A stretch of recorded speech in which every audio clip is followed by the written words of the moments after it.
नमस्कार, एव्हीज moms kitchen चॅनलमध्ये आपणा सर्वांचं स्वागत आहे। आज मी बनवणार आहे रव्याचे पापड जे 2 ते 3 वर्ष टिकतील। आपण ह्या पापडासाठी थेंबभरही तेलाचा वापर करणार नाहीये। ह्यासाठी मी अर्धा किलो रवा घेतलेला आहे। रव्याला छान असं धुवून घेऊन त्यातनं पाणी काढून घेऊन रवा भिजेल इतपत 2 इंच पाणी घालून मी 5 तासासाठी रवा भिजत ठेवणार आहे। त्यानंतर 5 तासानंतर रव्यावर आलेले पाणी काढून घेऊन छान असं पळींनी फिरून त्यातले सर्व गाठी मी फोडून घेणार आहे। आणि 4 लिटर पाणी मी एका पातेल्यात गरम करण्यासाठी ठेवलेलं आहे।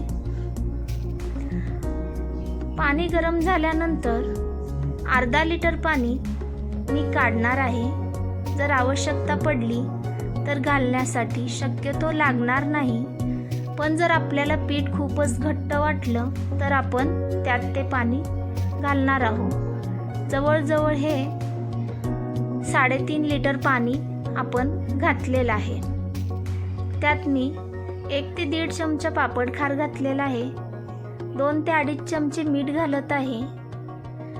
2 ते 3 चमचे तीळ घालत आहे आणि यांना छान असं मिक्स करून घेत आहे।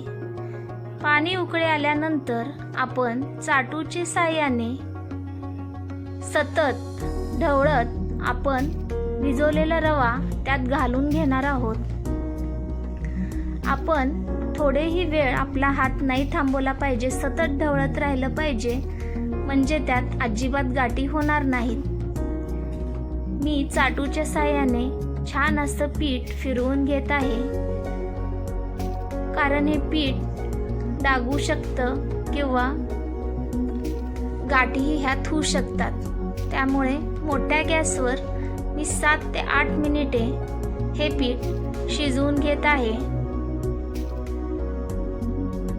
7 ते 8 मिनिटांनंतर मी गॅसची फ्लेम बारीक करणार आहे।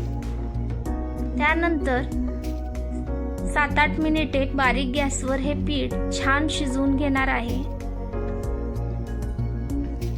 आपल्याला जे आपण पाणी काढून ठेवलेलं होतं त्याची काहीही गरज नाहीये, कारण 3.5 लिटर पाण्यामध्ये आपले पापड छान बनतील। ह्याची म्हणजे तितकं घट्ट हे पीठ झालेलं नाही, त्यामुळे आपल्याला काहीही गरज नाही। पीठ छान शिजत आलेलं आहे, ह्याचा रंगही बदललेला आहे, पिठाला चमक आलेली आहे व तुम्ही बघू शकता पिठाला अशी एक तारही पडत आहे, म्हणजे पीठ खूप छान शिजलेलं आहे। किंवा आपण बोटेने असे एक रेघ वडून पळीला बघू शकता, जर ते दोन्ही रेघ एकमेकांना चिटकले नाही तर आपलं पीठ शिजलेलं आहे। हे पापड चवीसाठी खूपच छान लागतात, खूप खमंग लागतात। पापड खार घातल्यामुळे तर खूपच छान लागतात। जवळजवळ 15-16 मिनिटे झाले हे पीठ शिजायला। आता आपण एका प्लॅस्टिक कागदावर हे सर्व पापड घालून घेणार आहोत। प्लॅस्टिक कागदाला कुठल्याही प्रकारे आपण तेल लावत नाही आणि लावायची गरज नाही, तसेच हे पापड निघतील। आपल्याला आहे ते आकारात आपण लहान मोठे हे पापड घालून घेणार आहोत। पापड खूप पातळ घालायचे नाही, पापड जाडसरच घालायचा, वाळल्यानंतर ते पापड खूप पातळ होतात।